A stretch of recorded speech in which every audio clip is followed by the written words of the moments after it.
Okay, ladies and gentlemen, it's Brendan O'Connell, the Bell Tower Boy, coming to you from Kuala Lumpur, Malaysia. It is Monday the 29th of January.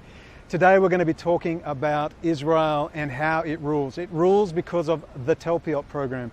The specific high technology program started in the late 1970s, which was to put Israeli military intelligence officers in high positions of corporate power and to dominate the high technology sector. And this is why you see people like Benjamin Netanyahu, who can slaughter at will and still be welcomed into countries, doing contracts galore all over the world. Why the Talpiot Program? They dominate the high technology world, databases, encrypted communications, government, military, it doesn't matter, civilian, corporate world. It doesn't matter, they literally control everything. This is just a quick introduction. I'm here in front of the Petronas Twin Towers, a big landmark in Kuala Lumpur, of course, a very modern metropolis. It's a dissident paradise. Ladies and gentlemen, you must understand the Talpiot Program and its importance and the domination of Israel of the high technology. It doesn't need a nuclear weapon because the nuclear weapon is their ability to switch off your infrastructure. And in closing, before we get into the video, a nice 15-minute short one, just remember the two Spectre and Meltdown bugs that were flaws found in Intel CPUs. That was deliberate flaws put in by the Israeli state in their very nice, highly sophisticated CPU fabrication factory, where it designs and manufactures the latest Intel CPUs. They put those bugs in so that they would have access to the world's databases and the world's high technology sector infrastructure, which is hooked into the internet. They did it, and Netanyahu deliberately released that information. And we should very much wonder about Assange and Snowden. I don't know their real story, I'm not saying their plans, but what they've done a lot of is to scare people, particularly Snowden, and to let people know we are watching, you better watch what you say and what you do. And you combine that with Intel CPU flaws, which are so incredibly important to understand, you understand why Netanyahu released that information. He's saying, you better shut your mouth to the corporate world, to the government world, because we've kill switched you. Ladies and gentlemen, short 15 minutes, the Talpiot Program. Thanks for watching. Please subscribe and please donate, and please go to my Patreon account where I really want to focus my efforts. Thanks again to everyone who supported me. You know who you are. We're working on some really good programs. And thanks too to my new camera assistant. I'm not going to name him at this moment, but I have a local Malaysian friend now who's assisting me, and this is wonderful news, and we're networking now with local Malays, and we hope to be translating these videos into Bahasa Melayu. Thanks for watching. Ciao for now, Hoda Hafez, and I'll speak to you very soon. Talpiot Program. Watch, subscribe, donate. Thank you.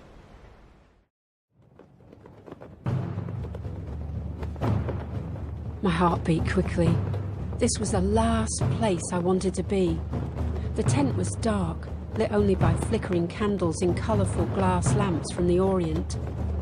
Thieves made deals in shadowed corners, and tinkers traded their deadly creations for illicitly won coin. The company Intel is now opening its biggest plant outside of the United States, and this one is going to be in Israel. The plant is set to produce the world's most advanced computer microprocessor. We all seem to have these in our computers. Oh heady days, young, dumb and full of rum, barley bound. My biggest concern was if a light easterly breeze would smooth out the water for my morning surf. Computing woes in the olden days were limited to the mother virus, where your mother removed the power cord to your VIC-20 or Commodore 64 in the vain hope you would do your homework. In those heady days of the early 1980s, we pondered the raw power of 64 kilobits of memory, then moving on from a data cassette to a 5 1/4 inch floppy, then a 386DX 33 MHz machine to a 486, then a Pentium processor model, all the way up to the standard 4000 megahertz and beyond we now take for granted. Yes, these were carefree, innocent days. There was no such thing as a computer virus for ordinary folk. Assange and his friends were still wankworming the Pentagon and NASA at that stage, allegedly. Now the entire world is hooking up to the Internet of Things, from self-driving cars to smart light bulbs to smartphones to robot milking machines and medical nanotechnology. And who has made themselves indispensable in the field of cybersecurity against the emerging threat of bringing the world's new critical and non-critical infrastructure to its knees.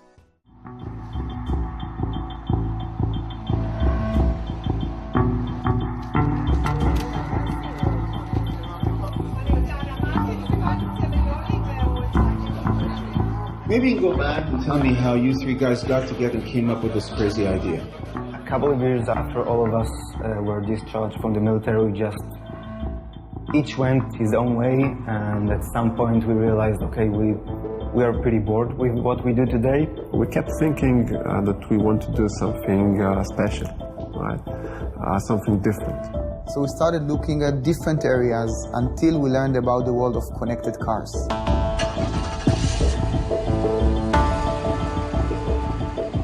Cars are way more computerized than we realized.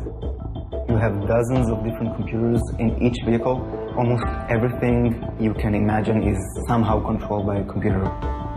In the recent years, it became almost a trend to connect vehicles to the internet. And once you take such a complicated machine that has so much software in it and so many computers and you connect it to the internet, you have a serious problem. So how do you guys know how to do all this stuff? The three of us served together in the military in Unit 8200. In the 8200 unit. We have served for 6 years together in the 8200 intelligence unit.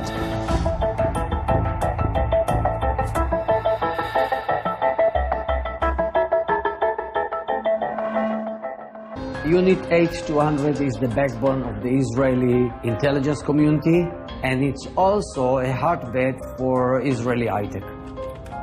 In recent years, when the name of the game is cyber, offensive cyber, defensive cyber, Unit 8200 is there among the top 4 or 5 leaders in the world.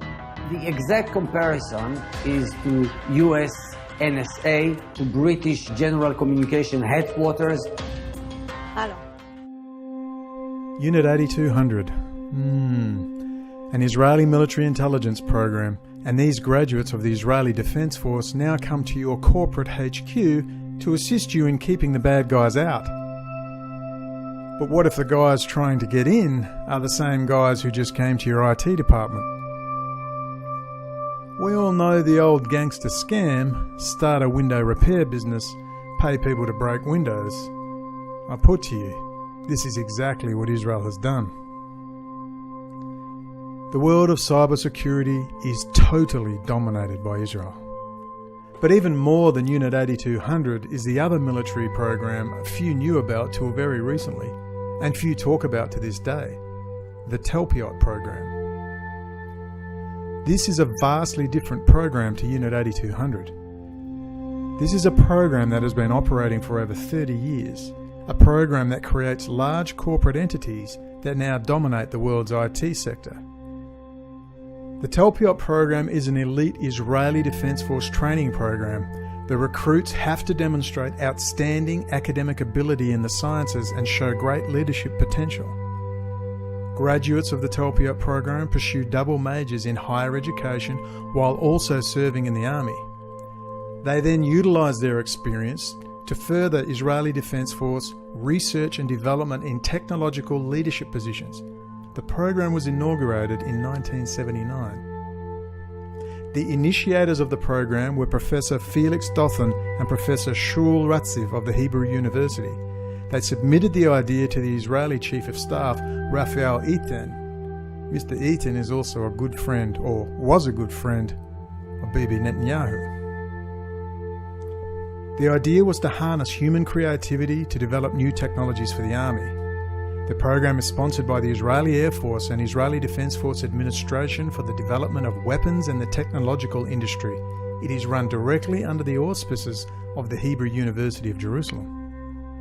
In addition to the 3 years obligated by Israeli law, military service includes 6 years of standing army service in a wide variety of positions. The total program, including military service, is 9 long years. These graduates go on to own and create and run their own companies.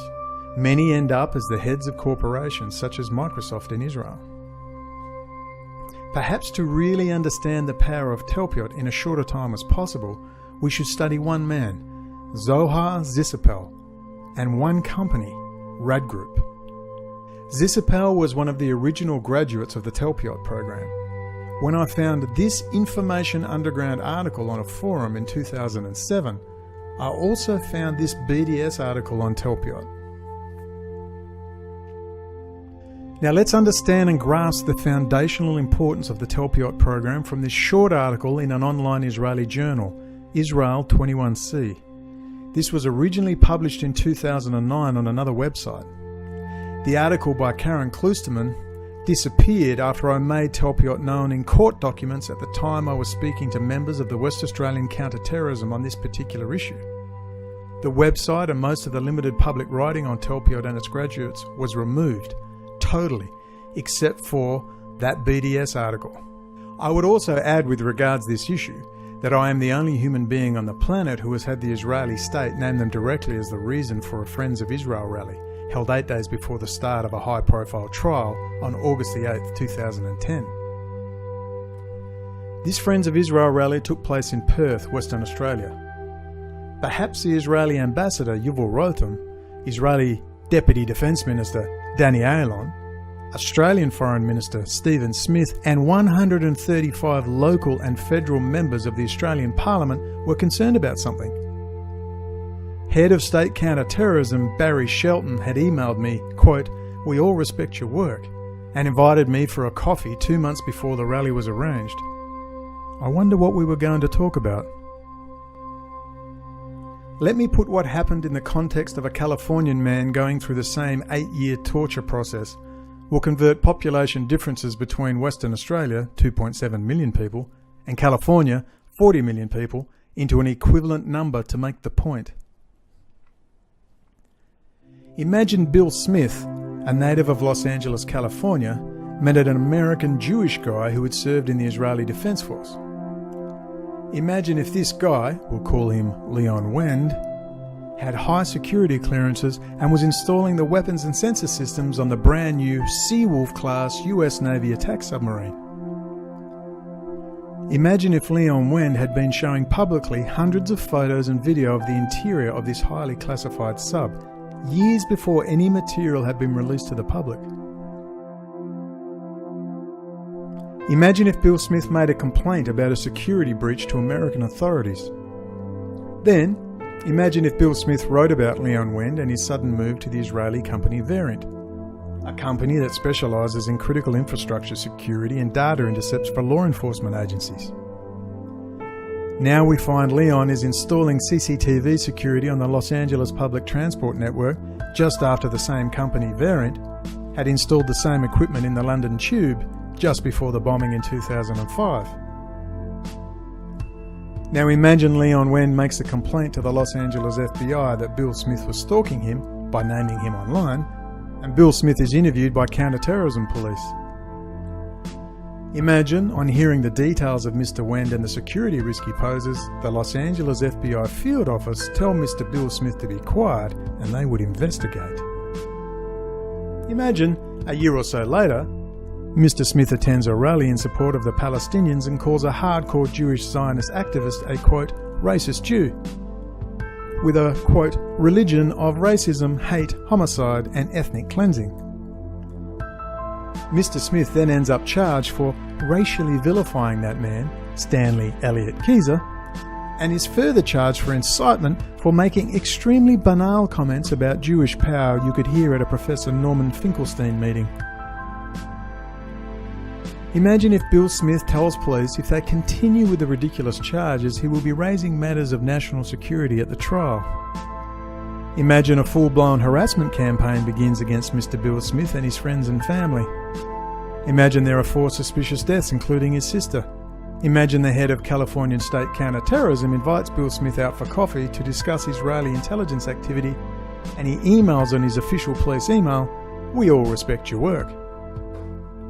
Imagine a few months later a rally to support the Israeli state is organised and the Israeli ambassador to the US is there in person. The Israeli Deputy Foreign Minister is there via video link. The US Secretary of State is there in person. 100 members of Congress and the Senate are there in person, and almost the entire US political class write letters of support for the event, and 26,000 Christians and Jews from all over the US attend the event in person. A keynote speaker is the man who brought the hate speech charges against Bill Smith, Stanley Elliott Keyser. And this Friend of Israel rally is reported on by the local Jewish online journal as being directly organised in response to Mr. Bill Smith. Not only is this an obvious attempt to intimidate the state political, judicial and legal class, it is a giant international incident and violation of state-to-state relations, but you'd never know it because despite reporting the event in the local newspaper and recording footage of the event itself for all to see, no media outlet will touch it. Not even Iran Press TV, even though their senior international correspondent swore black and blue he was waiting on funding for the story. Funding that never came, but they strung me along for 2 long years. Of course, Bill Smith is me, Brendan Lee O'Connell. I hope this little sideline exemplifies the point that understanding the Talpiot Program is the key to understanding Israel's continuing success. Now, getting back to the main game. Here is journalist Karen Kloosterman writing about Zisapel and Rad Group. I'm going to read its important sections and make comment along the way. Remember, Rad Group is one of hundreds of Israeli high-technology startups, some big, some really big, and some small, but all come together to make Israel a, quote, technology juggernaut. Their words, not mine. Here's the article. I don't like big organisations, says Zohar Zisapel, the co-founder and chairman of Rad Data Communications, one of Israel's most successful group of companies. Rumour has it that one of Israel's most successful entrepreneurs wears sandals and jeans to work and flies economy class. The sandals part is true, he tells Israel 21C, but he no longer flies economy. I did it for many years, says Zisapel, who has earned millions through the 27 high-tech startups he's created with his brother Yehuda in as many years. People told me it was too arrogant. Lauded by entrepreneurs as one of the most successful and prolific high-tech entrepreneurs in Israel or anywhere, especially in the telecom industry, Zisapel humbly says if it weren't them, someone else would have created the technologies developed by Rad and its group of companies. 6 Rad Group companies now listed on NASDAQ include Radvision, Ceragon Networks, Radware, RIT Technologies, Radcom and Silicom. Rad has helped change life as we know it, enabling high-speed wireless communication and secure telephone networks and banking. Today, Rad is a solutions provider for more than 100 telecom operators around the world, including AT&T, British Telecom, Deutsche Telekom, France Telecom, Japan Telecom, and Orange France. It provides communication tools to major players in the banking, commerce, education, finance, government, military, transportation, and utility sectors. We were part of a trend, says Zisapel. We were lucky to be starting in the beginning of the 80s when Israel was still a very socialist country. In the beginning, he admits, it was hard to change the world's image of Israel from a predominantly agricultural exporter to one that has fashioned, at the time, the smallest modem on the planet. When Zisapel went to develop the business abroad, people said, "We're buying oranges, not modems," he recalls. Could life be different without us? I don't think any company can claim that, says Zisapel, not even Google or Microsoft. He gives the comparison of art and applies it to high-tech. There are those who do it first. When you do something first, you'll have others following you. Born in Tel Aviv in 1949, Zisapel's father, an immigrant from Poland, was a shoe salesman. Before becoming the head of the Electronic Research Department of the Ministry of Defense in Tel Aviv, Zisapel had studied at the Technion, the Israel Institute of Technology, for 2 degrees, then went on to Tel Aviv University for an MBA. In 1981, he quit the Ministry of Defense and started Rad from the back offices of Bynet, a company his brother had started. Zohar's first assignment at Rad was to manage the development of the company's first product, a mini modem that would change the computer industry. He and his brother Yehuda were always and still are very much a team in their entrepreneurial activities. In Israel, where everyone and his brother vie to build a high-tech company, Zisapel laughs because it actually happened. Me and my brother, we are totally different. The fact is, we are compatible because we stayed together for so many years, are together today, and will be together in the future. We have very different strengths and weaknesses. Today, Rad has blossomed into 27 companies. over the 27 years that the brothers have been working together. The group, which employs 3,500 people globally, has been called, quote, the world's most successful incubator of telecom-related startups by Business 2.0 magazine. The idea comes first, then we start looking for people, says Isabel, who usually looks at a pool of Israeli developers or ones in the US who are interested in coming back to Israel for work.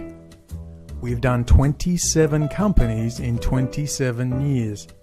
In good times, in bad times, the rate stays the same, says Isabel, about one a year. Once a year, because we cannot do it faster, he adds. End of article. Did I just read that right? 27 companies in 27 years. Count 'em. That's one Israeli corporate entity. One. Israel now leads the world in high technology of every kind, from CPUs to medical nanotechnology, cybersecurity, encryption technologies, telecommunications, cryptocurrencies, billing services, databases for banking and financial security systems, military high technology systems of every kind, robotics in agriculture, robotics in general, water supply systems, food production and distribution, critical infrastructure security, and the emerging terror of artificial intelligence. It would be far easier to ask ourselves what the Israeli high-tech sector doesn't control or dominate. While Detroit and other US cities fall into disrepair, Tel Aviv booms. Now, where did they get the money for that? And what's more, where did they get the technology for that? There is no way to effectively boycott Israel. Every country on the planet is signing high technology deals with this technology juggernaut. Technology that Israel has stolen straight out from the United States. Technology that can switch off any country's critical infrastructure and bring its economy to its knees. Israel does not need nuclear weapons in the classic sense. It has the ultimate nuke. Control of the emerging Internet of Things and the Internet in general. And nothing is safe. From your self-driving car to your electricity grid to your bank accounts to your water supply to your food and food distribution systems, in hacker speak, Israel has you pwned. With Israel's domination of cybersecurity, we also find Zionist-run American companies like IMA Financial Services. Let's explain the multi-dimensional scam, but let's hear from Rob Cohen, head of IMA, first. You know, it's always interesting this time of year when you can reflect and look back. And in many ways, business has been good this year. But if you want to talk about bigger transformational things, the things that I'm most proud of is our investment in technology and data intelligence so that we can change the value proposition for our customers and use information in new and different ways. I think change has always been a constant, but what is changing is technology and data is giving us insight in ways that we didn't have access to information in the past. And we as humans are having a hard time adapting to the speed of the change. Our industry, by nature of the business that we're in, we have access to more data than probably most industries have. IMA insures corporations against cyber attack. They are also intimately involved with Israel and some unusual happenings in Colorado. I'm Eric Singer, Gazette.com, and this is Between the Lines, a 1-2 punch of great economic news for Colorado Springs just this week. First, we've learned, of course, that Frontier is coming back to the Colorado Springs Airport, resuming service. And now we've learned the National Cyber Intelligence Agency is coming here to Colorado Springs. Joining us now to put the center in perspective is Gazette reporter Wayne Heilman. So explain it to us. First, what is the National Cyber Intelligence Agency Center? The National Cyber Intelligence Center includes three elements. There's a rapid response center that's designed to help companies cope with and recover from cyber attacks. There's also an institute that is designed to train public officials and bureaucrats about cyber threats. And then lastly, there's a research center that will delve into cyber threats. How many people will be employed? About 100 people. It'll be located in a building owned by UCCS that now houses the Mortgage Solutions Financial Expo Center.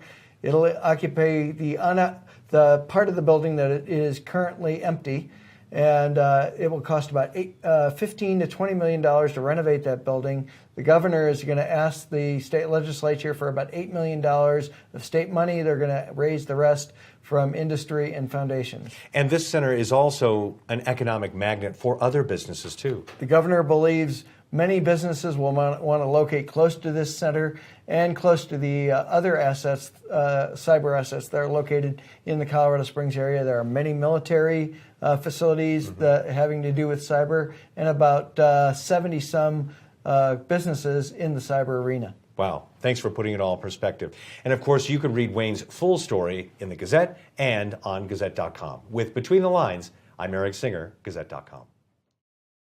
Colorado is the former home of American Zionist Jew Daniel Lewin, graduate of the Talpiot Program and founder of Akamai, the company that runs and controls the internet data load, a critical system that keeps the internet functioning. In fact, it's the system. Daniel was also the first man to die on 9/11, allegedly. One of the great mysteries of 9/11 yet to be explained in any meaningful way.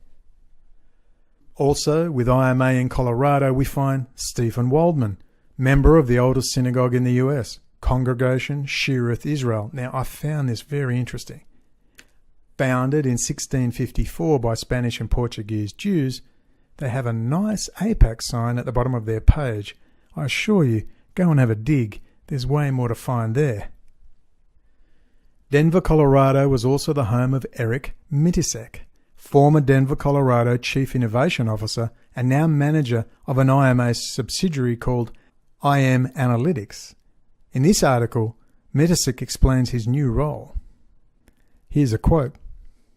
Few details were shared about the new IMA venture, but the new business will be part of the insurtech industry, which uses technology to maximize the insurance industry. Mitisek, who starts as president on August the 1st, will be responsible for leveraging vast amounts of information to create better experiences for IMA clients, the company said. America's new cybersecurity command will be going in where? Yeah, you guessed it. Colorado, home of the well-heeled Aspen Israeli firster crowd of Sheldon Adelson, Donald Trump's chief financier and controller. So let's summarize IMA and the massive influx of Israeli startups, graduates of the Talpiot Program and Unit 8200 pouring into Colorado. It's pretty simple. Israel, with Unit 8200 and 100 private corporate graduates of that program like Black Cube, Harvey Weinstein's hackers of choice, whack the corporate military government IT network. Maybe East European or Chinese hackers get the blame. IMA comes along, expresses its sincere condolences for the loss of data, pays the insurance, or you buy insurance off them, and IMA organises the clean-up specialist crew to come into your allegedly secure IT environment to advise and fix the damage.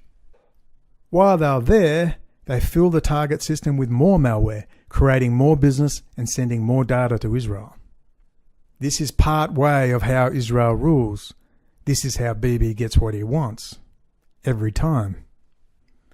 Time is short.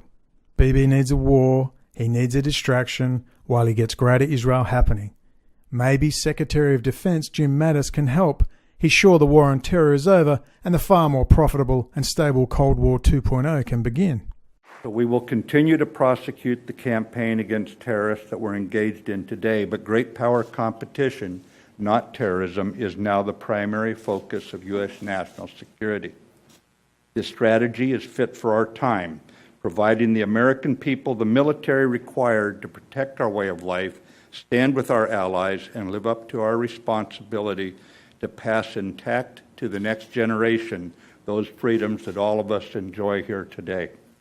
We face growing threats from revisionist powers as different as China and Russia are from each other, nations that do seek to create a world consistent with their authoritarian models, pursuing veto authority over other nations' economic, diplomatic, and security decisions.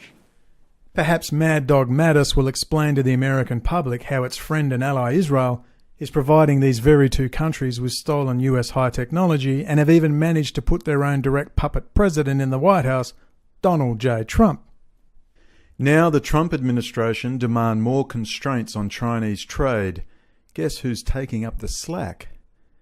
The problem is not China. They have 1.3 billion people to feed. The problem is Israel. China is happy to trade and play its part in world affairs. It is being used as a public whipping boy and Goldstein decoy. But then, if they all meet at Bilderberger, maybe that's a role it's happy to play while it builds ports and infrastructure in Israel. While Alex Jones convinces you North Korea and China are about to nuke your local 7-Eleven, Bibi will use Iran's build-up in Syria and Hezbollah's threat to attack Israel's own critical physical infrastructure as the excuse he needs to cut a swathe all the way to the west bank of the Euphrates and blood Rouhani's nose. Iran under the Rouhani presidency and the Shia militias he controls have kindly assisted in wiping out all organised Sunni resistance to Israel, and the breakup of the Middle East is almost complete. Since the devastation of Iraq, there is no chance of pan-Arab nationalism threatening Israel's existence, and Greater Israel is a step closer. The Saudis have no choice but to cooperate. While Israel's armed forces are considered a joke by military analysts, killing kids in Gaza is hardly a tough fight. Their standoff high-tech capability cannot be matched by anyone in the region, not even Russia. A counterinsurgency against Hezbollah is one thing, but all-out regional war with the massive application of firepower, combined with detailed intelligence, is another. And now the US is directly in the region in sufficient numbers and with sufficient equipment to ably assist. There will be nothing left of Hezbollah and Iranian proxy forces in the region, short of a miracle. I'm not sure what that miracle is. Putin, the saviour, will do nothing except play Pontius Pilate and resupply the region with more Russian weapons. Iran was lured deep into the Middle East by Israel via Russia, and Putin and his best friend Bibi and Trump will stab Iran right in the back. Is there a good doctor in the house who can fix this Zionist bug? However, even with war, Iran will not be directly attacked. A strong Iran is required to justify the massive Israeli military high-technology sector and create hatred and division among the Gulf states in a Sunni-Shia dialectic. The United States also needs a dangerous and well-armed Russia and China to justify its stimulation, via the Pentagon budget, of its own high-technology sector, and vice versa. War's good business. The threat of war is good business. They don't know how else to keep the high-technology sectors pumping along. They're all out of ideas. If I sound somehow I'm anti-Iranian, you're wrong. I'm anti-Rouhani and his policies currently. Any criticism of Iranian foreign policy always means you work for the Muslim Brotherhood, the Saudis, the Gulf states, whatever. I simply want some balance. There are too many Putin and Rouhani groupies out there. Way too many. Could we please have a little objective analysis? No one is innocent in the region. Everyone has blood on their hands.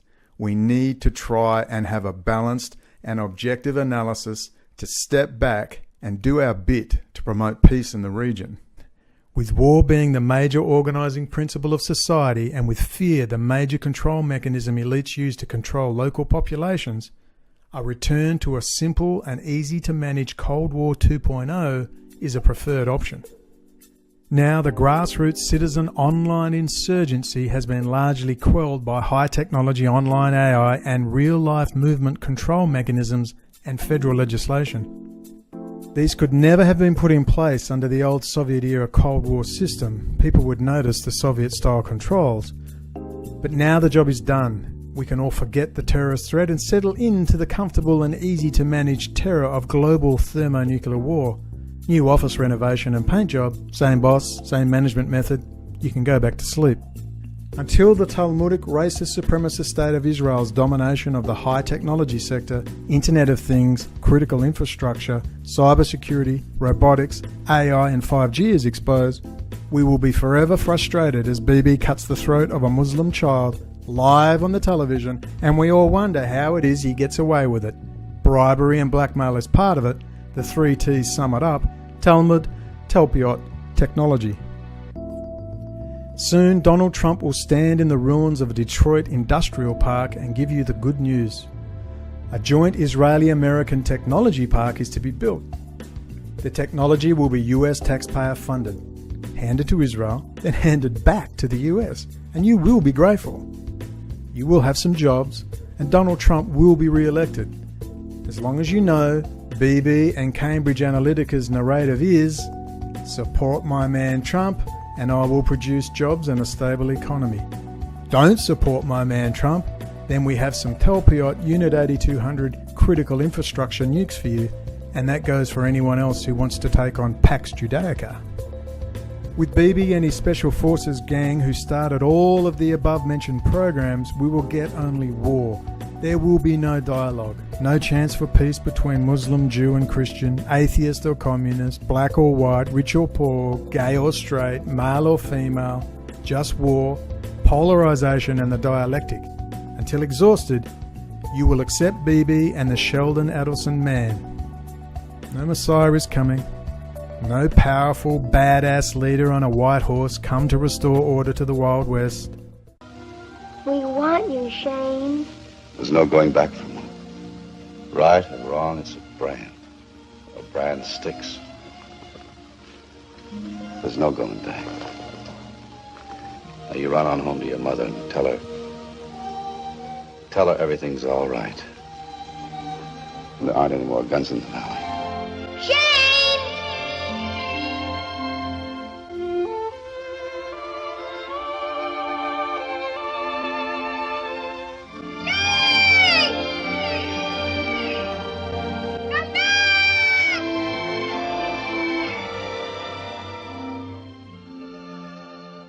Shane's not coming back, and we're going to have to do it ourselves.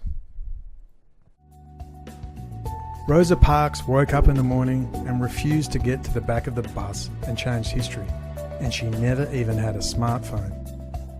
If not now, when? If not me, who? Here I am at my Muslim Brotherhood $1 million studio. InfoWars regular Joel Skousen is upset I'm upsetting his narrative. Help me and my friends keep upsetting Joel, Alex and Donald. Please donate, join Patreon, and give me and my friends the resources we need to get the narrative out there that will hamper, or at least marginally disrupt, the total takeover of the United States by the neocon Zionists, Chabad Lubavitch, Russian Jewish gangsters, drug traffickers and weapons traders. They are not all powerful. They can only operate in the dark. As Julian Assange is fond of saying, lights on, rats out. Let's switch some lights on.